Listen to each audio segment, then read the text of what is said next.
setor da energia vive um momento onde a ciência e o negócio devem seguir uma profunda colaboração. A transição energética não é, como todos sabemos ou devíamos saber todos, não é um conceito abstrato, ela é mesmo uma urgência estratégica, tecnológica e ambiental. Estamos a inovar com a rapidez que é necessária. Nós vamos à procura desta e de outras respostas e para começar ficamos com o professor catedrático João Peças Lopes, membro do Conselho de Administração do Inesc Tech. Bom, em primeiro lugar, um agradecimento à APDC por este convite, dizer-vos que tenho muita pena de não poder estar pessoalmente no evento, acontece que até estão quase a conseguir que eu consiga estar em 2 sítios ao mesmo tempo com esta realização. Bom, vou falar-vos um pouco sobre a digitalização no setor elétrico e em particular começo por vos referir um facto que é hoje a economia e a sociedade são extremamente dependentes de eletricidade. Tivemos recentemente uma prova disso com o apagão que aconteceu a 28 de Abril e simultaneamente todos nós já percebemos que temos também que fazer um esforço grande para descarbonizar a economia e a parte dessa descarbonização passa também pela descarbonização do setor elétrico. O que é que isso significa? Que temos que produzir a eletricidade de que vamos precisar com recurso a centrais que exploram energias de base renovável, energias primárias renováveis, energia eólica, energia solar fotovoltaica, energia hídrica, energia geotérmica e naturalmente que essas mesmas fontes de energia vão coexistir com as soluções convencionais e esta é a forma de gerir o sistema elétrico do futuro.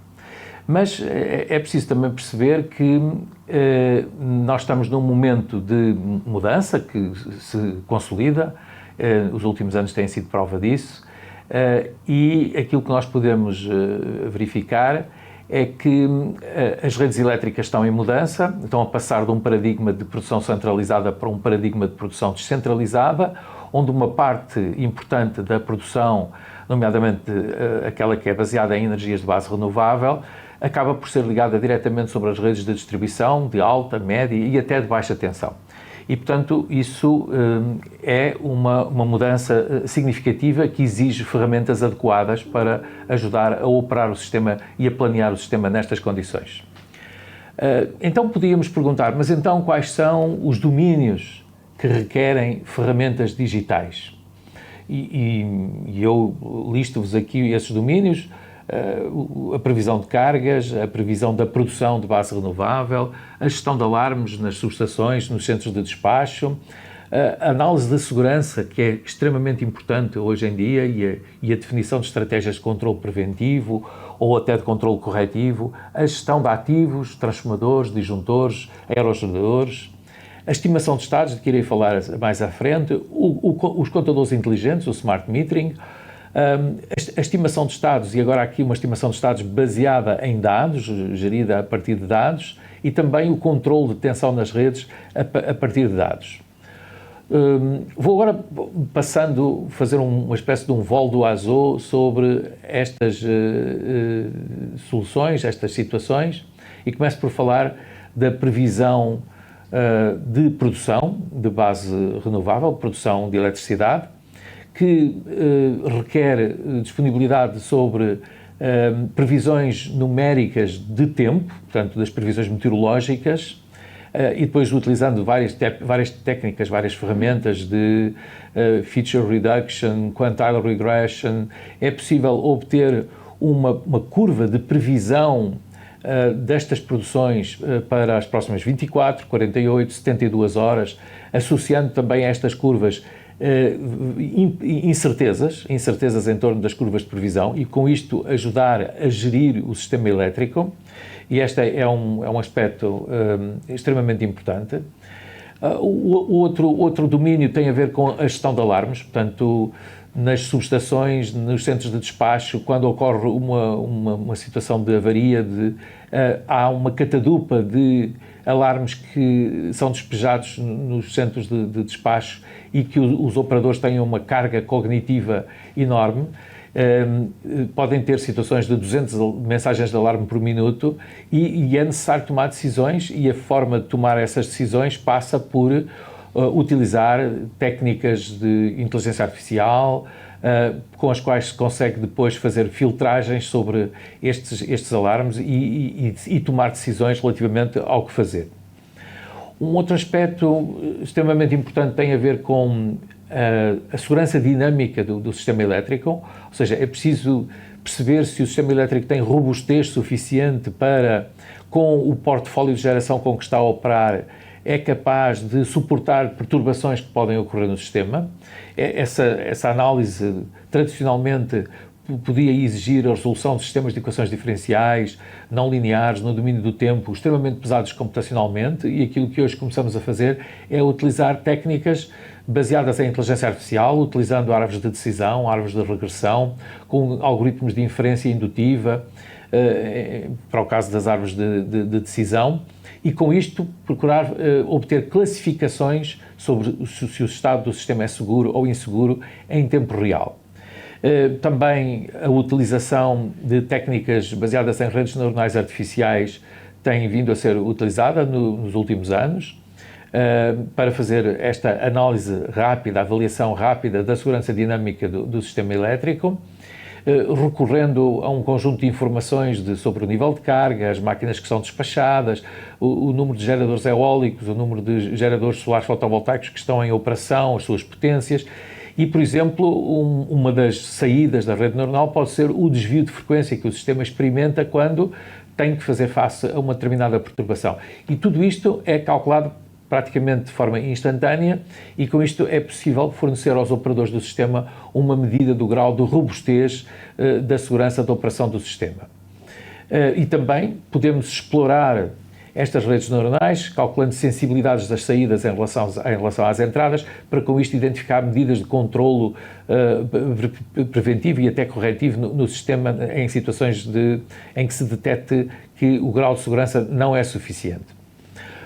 Mais recentemente estamos a utilizar a inteligência artificial simbólica, em que a partir de conjuntos de dados gerados offline, portanto, que geram, no fundo, correspondem a conhecimento funcional sobre a operação do sistema. Fizemos isso, por exemplo, para o caso da Ilha da Madeira, onde é possível, então, com base nesta inteligência artificial simbólica, identificar expressões, regras, classificadores que têm significado físico e com os quais é possível classificar a segurança ou insegurança do sistema e, ao mesmo tempo, também explorando essas regras, depois identificar os procedimentos de controlo preventivo que é possível adotar. Outro domínio, como já referi há pouco, tem a ver com a gestão de ativos e, por exemplo, nomeadamente nos transformadores. Os transformadores são as máquinas principais das subestações e de algumas centrais na sua ligação à rede pública de eletricidade. Eles podem ter envelhecimentos ao longo do tempo e, analisando o seu óleo e identificando gases que podem estar dissolvidos nesse óleo, é possível fazer diagnóstico de avarias antecipadamente, utilizando técnicas baseadas em reconhecimento de padrões ou até em inteligência artificial baseada em árvores de decisão.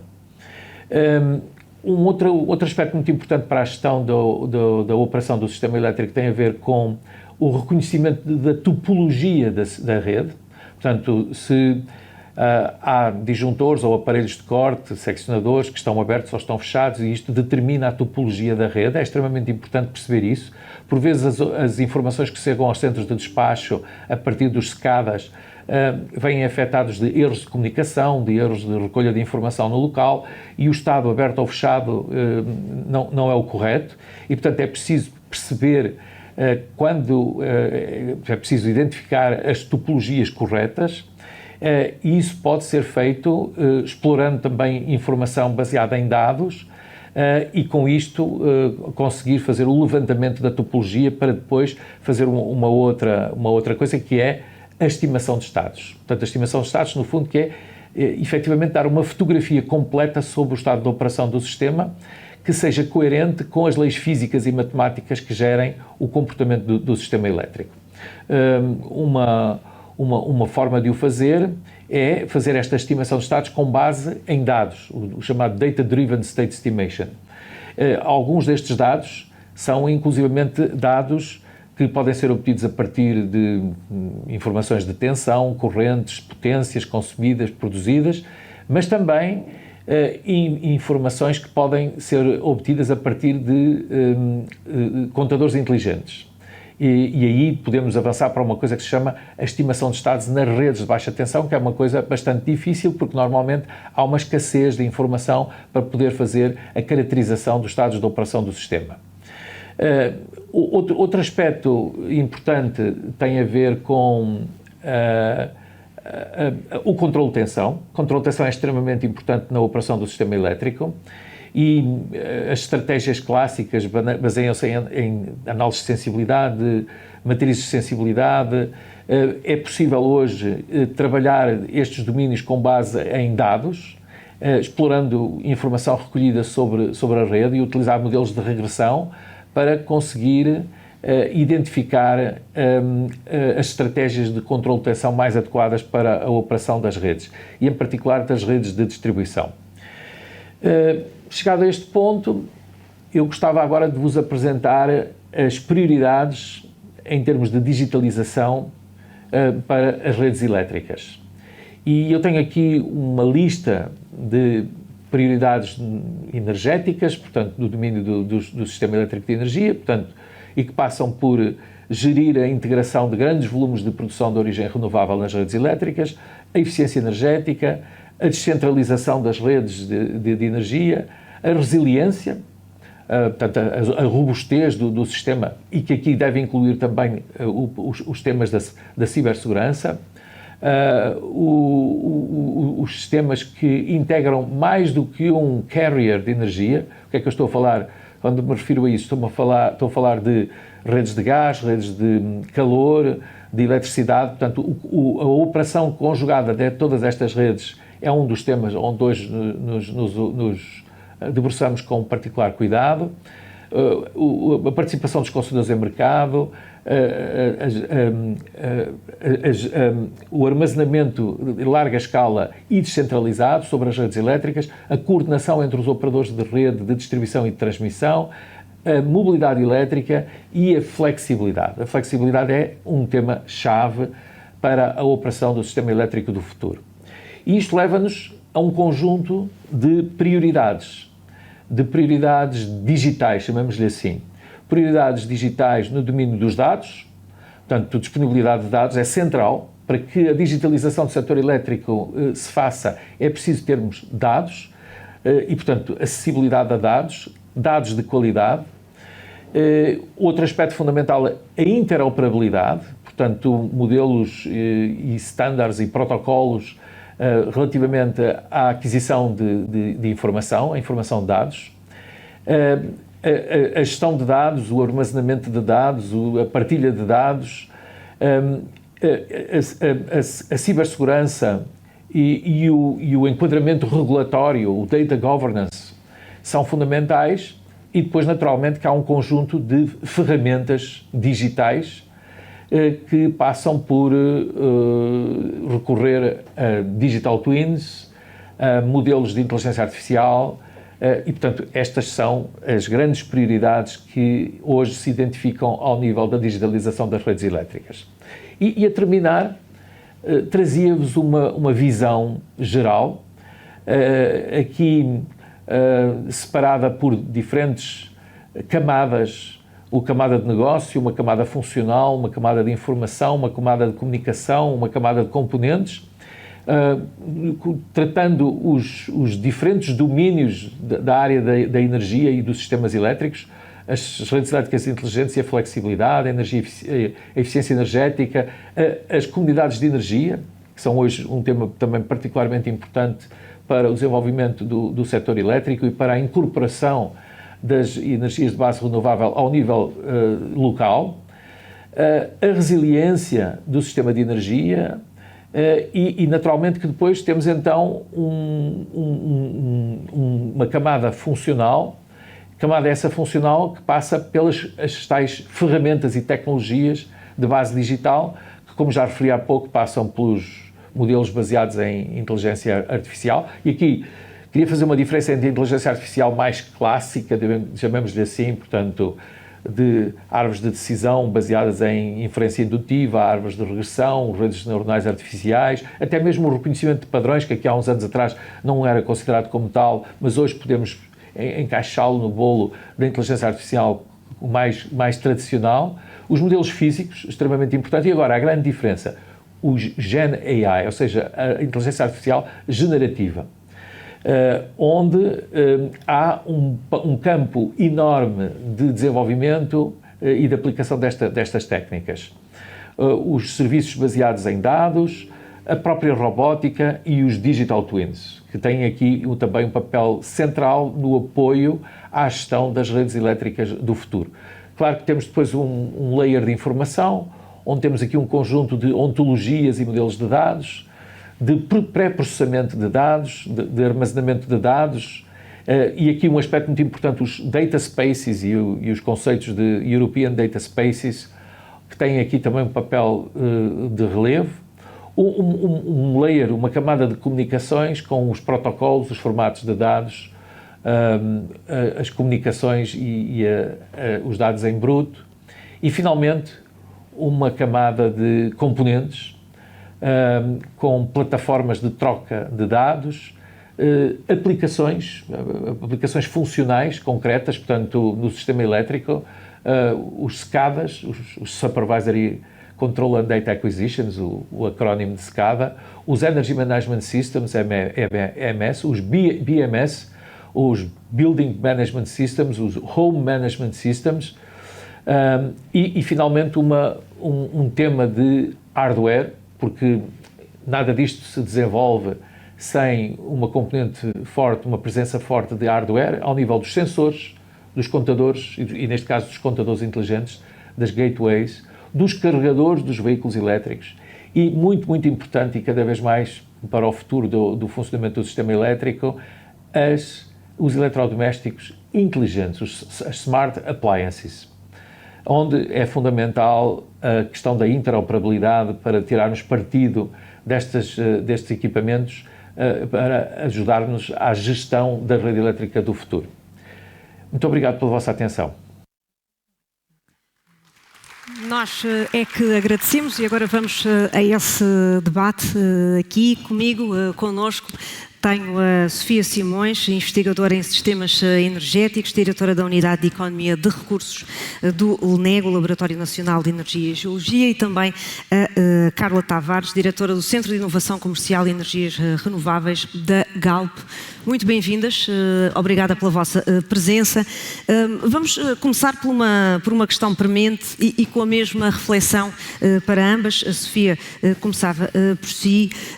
A transição energética, ela está a fazer-se, já há alguns anos que dizemos isto, mas também colocamos sempre esta questão, pelo menos nos últimos anos, eu acho que a temos colocado várias vezes. Ela está a fazer-se com a rapidez suficiente que é necessária para o mundo que temos? É uma boa pergunta, acho que é a pergunta que todos nós nos colocamos. Depende a quem vai perguntar, com certeza. Se pensar do ponto de vista de segurança energética e dependência energética, não sei se todos sabemos que Portugal não é independente energeticamente. Aliás, no dia 28 de abril isso tornou-se muito evidente para nós todos, ainda agora foi referido. Mas além da eletricidade, os nossos automóveis não andam com combustíveis nossos, são importados. Os últimos dados da Direção de Geologia, de Energia e Geologia, é que nós somos, e já está melhor, mas nós importamos cerca de 70% da energia que produzimos. Portanto, sob essa perspectiva, eu diria que não está a ser feita com a velocidade de que precisamos. Posto isto, temos andado de facto muito depressa, sobretudo ao nível da produção de eletricidade. Somos um exemplo a nível mundial. Porquê é que o país consegue ser esse exemplo na produção e depois na transição energética não estamos ao nível que devíamos estar, como acaba de dizer? Pronto, e isto é a minha opinião pessoal, temos dois mundos, diria eu. Temos a a eletricidade e depois temos os outros combustíveis, os outros vetores energéticos que não são a eletricidade. Na eletricidade, a minha formação de base é engenharia e, portanto, agora vou puxar a brasa à minha sardinha. O mundo não é só de engenheiros, mas temos engenheiros muito bons, de vários níveis, de vários domínios e não só, porque a transição energética, queria deixar isto muito claro, não se faz só com engenheiros. Neste momento, e só fazendo aqui um bocadinho um desvio, começamos a perceber cada vez mais que precisamos de comunicadores, de jornalistas, psicólogos, advogados e sociólogos e economistas. Mas pronto, voltando aqui à pergunta, temos engenheiros muito bons, temos imenso conhecimento ao nível da tecnologia e, sobretudo, da operação de sistemas elétricos. Tivemos aqui um perito a falar para vocês todos e temos uma capacidade incrível de saber combinar muitíssimo bem hidroeletricidade, eólica e solar, que aqui em Portugal tem uma complementaridade fantástica. Normalmente, quando temos muito sol, o vento está baixo, quando o sol se põe, o vento sobe. Isso faz-nos ser altamente competitivos, até comparando com Espanha. Na parte dos transportes, a coisa já não é assim. E isso está-nos a custar, diria eu, bastante mais. Eu confesso, eu hoje vim para aqui de carro, não sei como é que vocês todos vieram, e está-nos a ser bastante mais difícil fazer esta transição, que está a acontecer nos transportes, mas está a acontecer mais devagar. Vou querer regressar a esse tema difícil dos transportes. Carla, esta transição, da sua perspectiva, da perspectiva da Galp, como é que analisa, como é que avalia e se também tem esta visão de que essa caminhada nacional não está a ser suficientemente rápida? Como disse bem, uma coisa é a eletrificação, outra coisa é a descarbonização dos combustíveis fósseis, que é uma parte substancial da produção de hidrato de carbono, portanto, de hidrato de carbono, peço desculpa. Portanto, nos transportes, eu diria que a coisa está a ir mais devagar do que aquilo que seria o desejável. Porquê? É puramente financeiro. Portanto, a transição energética nos combustíveis fósseis é um desafio muitíssimo maior do que no da eletrificação. Eu acho que ali estamos quase lá. Nós produzimos 70% da energia já é renovável em Portugal. Portanto, sim, nesse campo Portugal é efetivamente um bom aluno. Julgo que temos um número bastante interessante a nível europeu. Agora, nos combustíveis fósseis e nos transportes e não só, e na indústria, a indústria ainda é muito utilizadora de combustíveis fósseis, temos grandes utilizadores de gás, sobretudo nas que nós chamamos nas hard to abate, que é o vidro, as cerâmicas, todas as cimenteiras, portanto, essas indústrias que são as hard to abate, elas próprias também têm muita dificuldade em descarbonizar, porque descarbonizar é caro. As indústrias têm que sobreviver, têm que pagar salários, têm que vender os seus produtos, competem com outras geografias, competem com a China e portanto, é um exercício puramente financeiro. Portanto, as tecnologias existem, o deployment destas tecnologias não é assim tão fácil.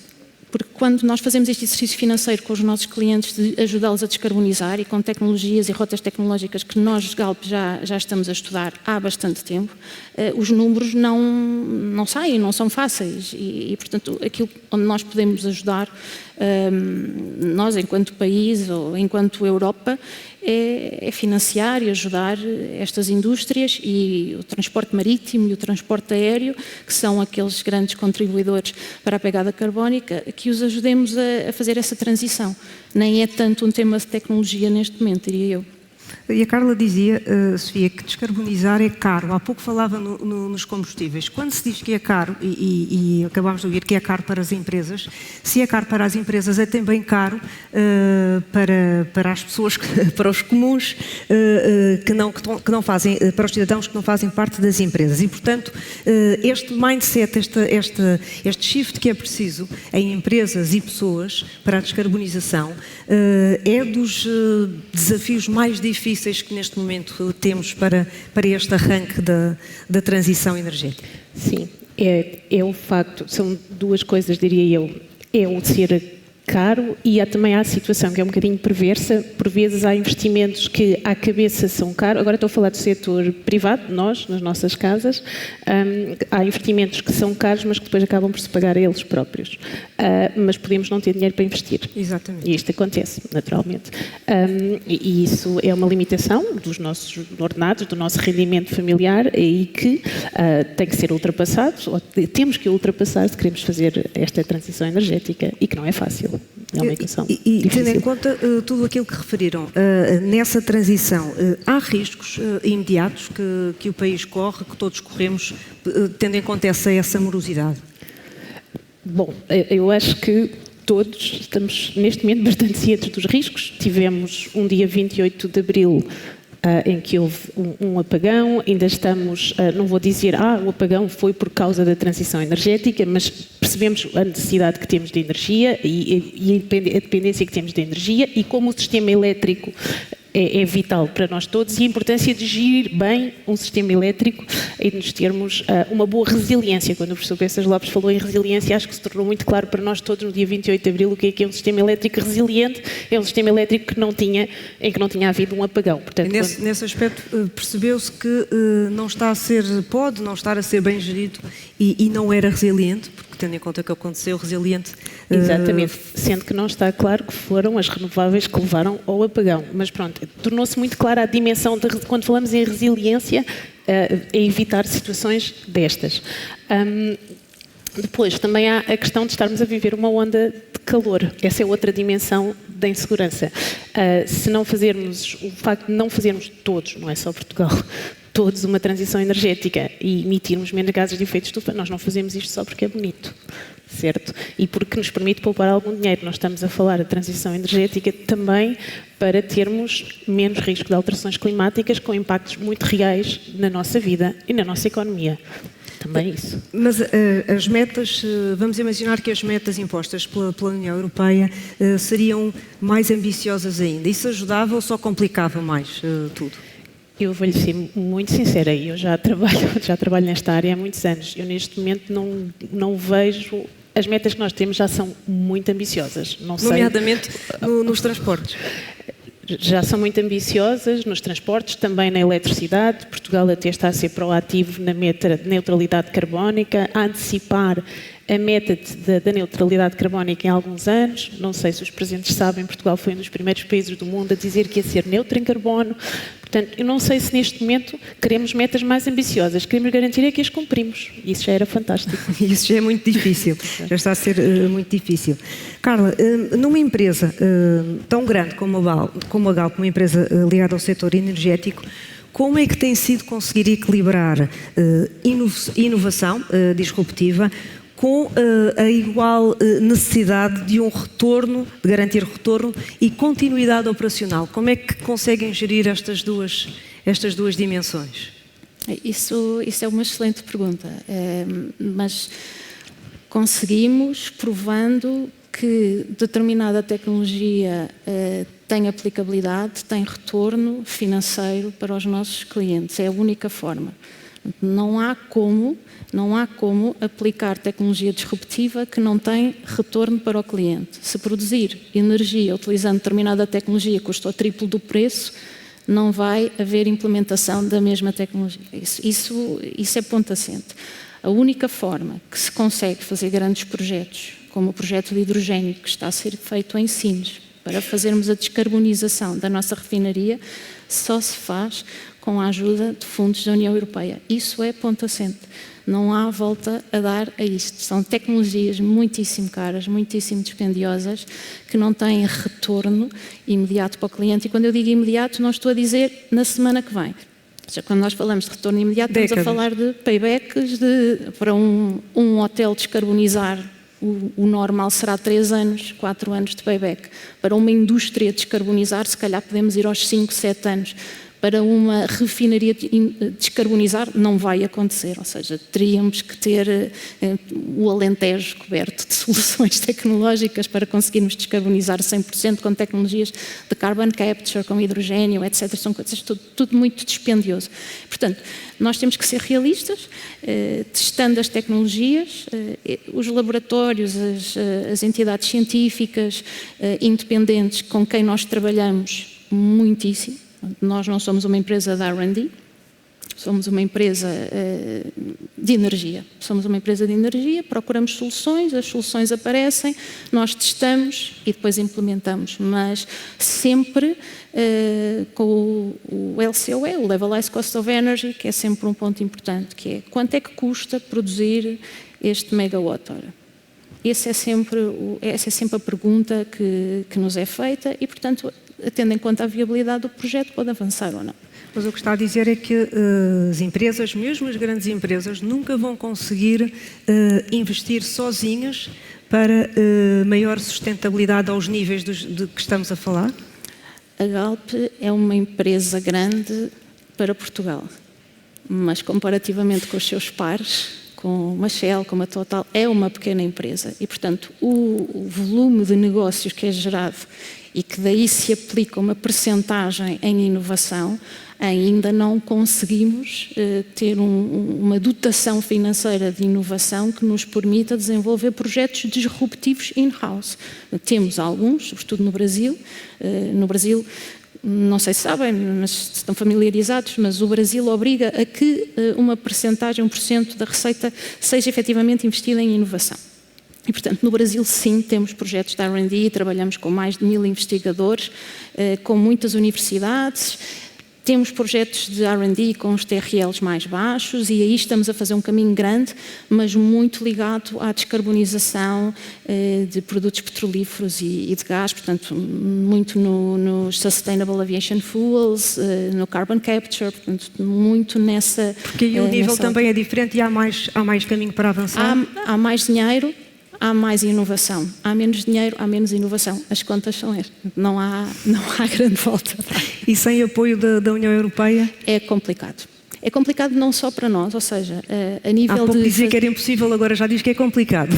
Já está a evoluir. Ou seja, um pouco. A nível de projetos, piloto, de testes, nós conseguimos fazê-los. Nós conseguimos trabalhar com entidades externas e é isso que fazemos mais e bem.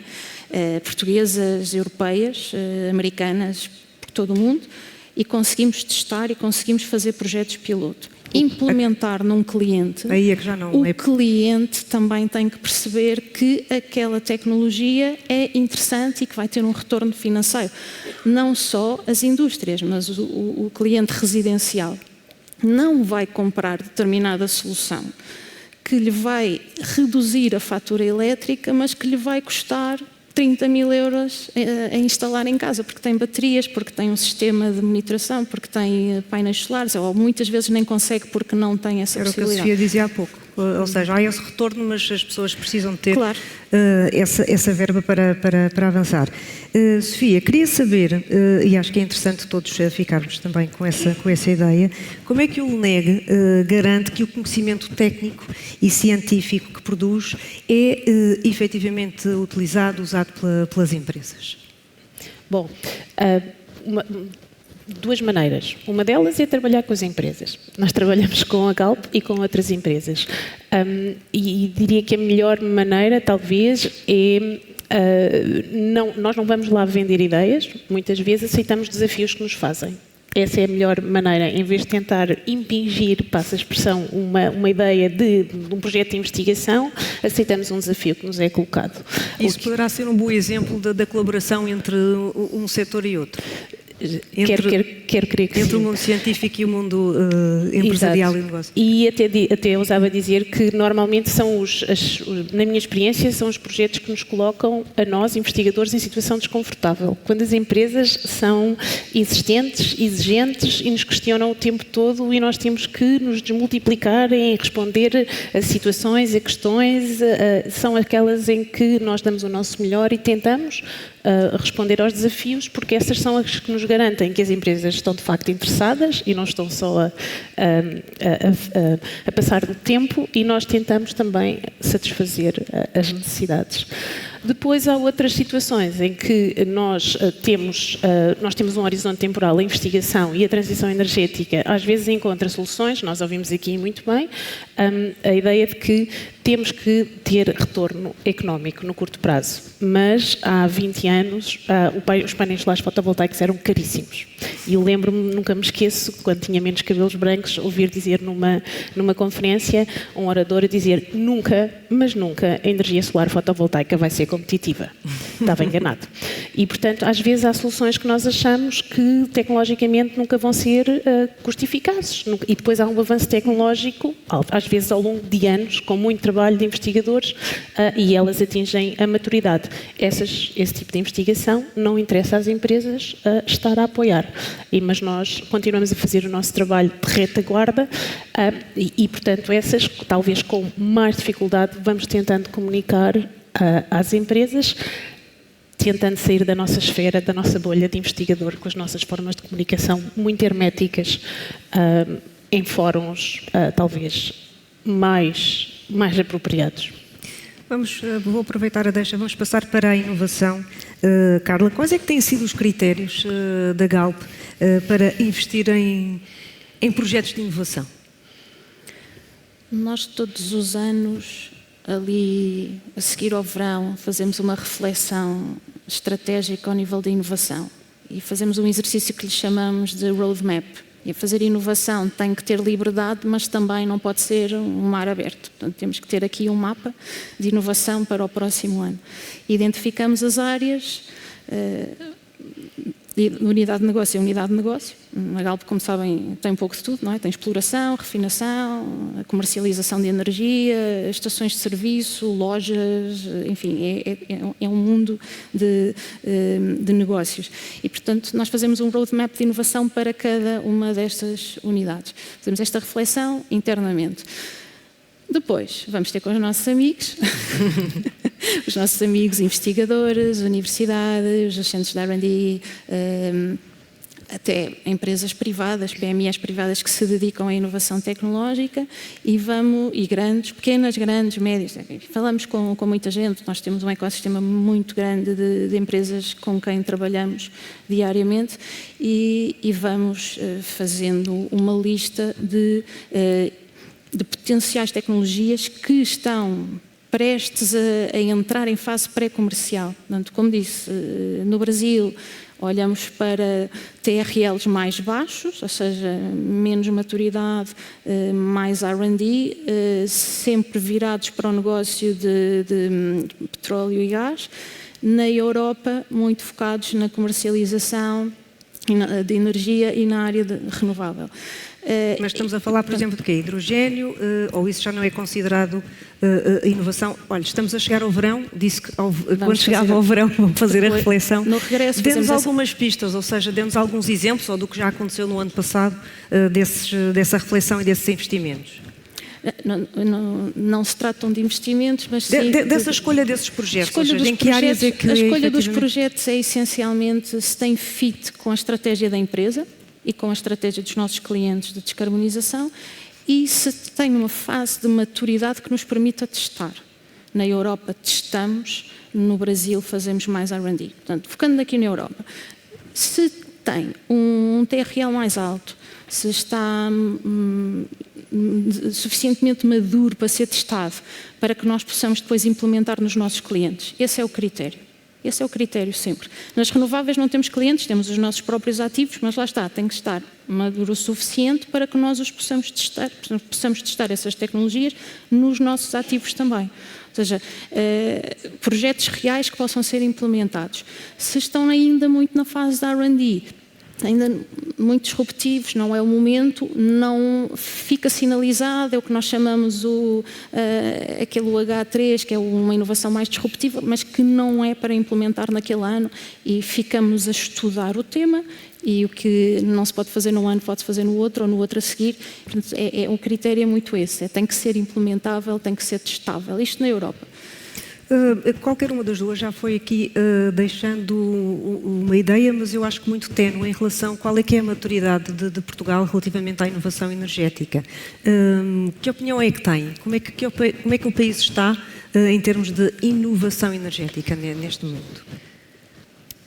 Eu, que sou uma pessoa super otimista e que gosto imenso do meu país, acho que temos um bocadinho de tudo e temos áreas em tecnologia, claro que há muita coisa que eu não sei, mas, por exemplo, ao nível de células fotovoltaicas, somos dos melhores do mundo. Atrevia-me a dizer, e posso dizer à vontade porque eu não trabalho nessa área, portanto não estou aqui a fazer publicidade. Temos grupos de investigação, por exemplo, no desenvolvimento de células de painéis fotovoltaicos que estão mesmo ao nível dos melhores do mundo. Temos, não sei, penso que se calhar conhecem a primeira tecnologia de eólica offshore flutuante no mundo em Portugal, ao Largo de Viana do Castelo. Temos o que eu dizia ao princípio, uma capacidade enorme técnica, tecnológica de combinar grandes penetração de eólica e solar na rede elétrica como quase mais nenhum país tem no mundo, portanto, muita engenharia eletrotécnica. Portanto, eu diria, para o país que somos, com o tamanho que temos, eu acho que estamos bastante bem. Eu até costumo dizer, a brincar aos meus alunos, nós não somos só bons, não somos só campeões mundiais no futebol, eu acho que na eletricidade renovável podemos dar cartas. Carla, a Sofia optou aqui por ir para exemplos numa avaliação global. Na sua opinião, Portugal já atingiu que nível de maturidade neste campo da inovação no setor da energia? Eu diria que e o feedback, eu vou dar uma resposta baseada no feedback que nós temos tido de participação em conferências internacionais, que é sempre um ótimo barómetro. E dão-nos sempre os parabéns, porque nós estamos a fazer coisas incríveis e bastante sofisticadas ao nível da rede, como disse, ao nível da penetração das renováveis, ao nível de serviços de sistema, tarifas dinâmicas, e fica uma série de temas de storage, armazenar energia elétrica quando temos uma maior produção, ali naquele pico do calor, na hora do almoço, para que depois as possamos injetar na rede na hora em que não há tanta produção. Portanto, enfim, eu diria que nós estamos muito à frente na inovação da energia elétrica e tenho imenso orgulho que Portugal represente, que empresas como as nossas representem Portugal em conferências internacionais e mostrem e fazemos keynotes que têm um feedback incrível. E a inovação, Sofia, também depende e muito do talento. Como é que estamos neste campo? Pronto, então, aí poderíamos estar melhor, diria eu, mas acho que isto não se passa só, não quero dizer com isto que não temos talento, claro que temos talento, temos imenso talento, porque se não tivéssemos, não tínhamos este feedback positivo. Claro, mas aqui já estamos a falar a um nível muito, muito elevado. Exato, agora temos, como temos em imensas áreas, nas áreas em que todas as pessoas da plateia com certeza têm, temos fuga de talentos. Temos imensa fuga de talentos, as pessoas jovens estão a sair do país. Eu acho que isto é generalizado, estamos a ter imensa dificuldade. Aí à cabeça, esse é o problema de sempre. Eu sinto imenso este problema. Nós, no Laboratório Nacional, temos imensa dificuldade em recrutar doutorados. Mas quando lhe pergunto, é o problema de sempre, ou seja, porque é que as pessoas vão embora, é pelo nível de ordenados que são pagos em Portugal. Era aí que eu queria que... Neste momento, a experiência que eu tenho, pessoal, não é só no laboratório, são nas universidades portuguesas, são os ordenados pagos em Portugal e o custo de alojamento, elevadíssimo. Tem sentido isso, ou seja, de forma mais intensa nos últimos 2 anos? Tem sentido isto a agudizar-se imenso desde 2020. E é algo que é difícil, ou seja, da vossa parte não há nada que seja algo que possam alterar. E, portanto, é muitíssimo são prejudicados no dia-a-dia Nós estamos a querer manter e contratar pessoas com um nível de qualificação excelente. E estou a competir, neste momento já não estou a competir com os Estados Unidos, pelas razões que talvez todos conheçam, porque tornaram-se pouco atrativos para a investigação na área de transição energética, mas estamos a competir com a China, com a Suécia, com a Alemanha, que pagam ou têm outro nível de vencimentos e têm campanhas ativas de recrutamento de pessoas, com a Arábia Saudita, com todos estes países que têm campanhas ativas de recrutamento e atratividade. Este problema, também gostava daqui de deixar, não é só português. Este é um problema sentido por vários países. Que outros exemplos é que pode partilhar connosco? De outros países? Nós sentimos estes problemas na Polónia, na Itália, em Espanha. A própria Alemanha, já se vieram se queixar disto, tem sentido imensa agressividade da China.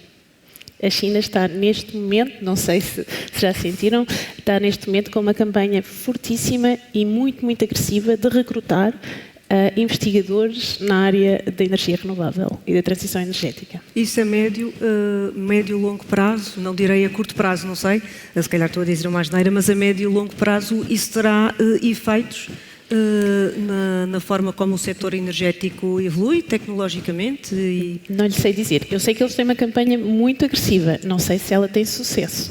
Mas não, digo é o que está a acontecer em Portugal, ou seja, essas fugas de pessoas altamente qualificadas penso que sim. Para fora. Carla, a sua visão, estamos mesmo a terminar, sobre este tema. Nós temos a experiência bidirecional. Nós temos talento que sai por esses motivos, não é? Os salários são mais baixos do que os nossos peers internacionais e o custo de alojamento em Lisboa e no Porto, que também já se faz sentir, é onde nós temos a maior parte das equipas, e Sines também começa a ficar caro por todos os projetos de energia que lá estão a ser desenvolvidos. E também temos a experiência contrária, não é? Temos muitos jovens da Europa e dos Estados Unidos que querem vir viver para Portugal e que fazem estágios na Galp. Ora, depois o problema é depois dos estágios, não é? Mas há vontade do talento vir para a Europa, sobretudo para Portugal. Nós temos esta experiência. Ou seja, eu diria que neste caso, naquilo que eu vejo à minha volta, eu diria que a balança até está bastante equilibrada. Portanto, há uns que querem sair, outros que querem voltar. Mas, efetivamente, nós não conseguimos competir com os salários, não é que os salários sejam baixos, os impostos é que são muito altos. E é importante dizer isso, o salário bruto não é mau, os impostos são muitíssimo elevados e o custo de alojamento Lisboa-Porto está muito complicado. Nós estamos a implementar algumas medidas de mitigação, nomeadamente permitir que os nossos jovens e não jovens famílias possam viver noutras cidades e venham só uma vez por semana ou quando for necessário, para que possam ter as suas famílias e consigam ter um rendimento líquido, confortável, e essas medidas estão a ser tomadas. Mas uma realidade para as empresas também é que se calhar vão ter que ter mais custos, tendo em conta tudo isto, ou seja, para terem pessoas melhor qualificadas, também vão ter as próprias empresas de ter mais custos para que essas pessoas possam vir para cá, isto também. Eu diria que, se calhar, os impostos aos salários é que têm que ser revistos. É a perspectiva empresarial que também, quem sou eu para dizer que não é válida. Carla Tavares e Sofia Simões, foi um gosto estar a conversar convosco sobre os desafios do setor energético e neste mundo digital de inovação e no mundo da ciência. Muito obrigada. Obrigada.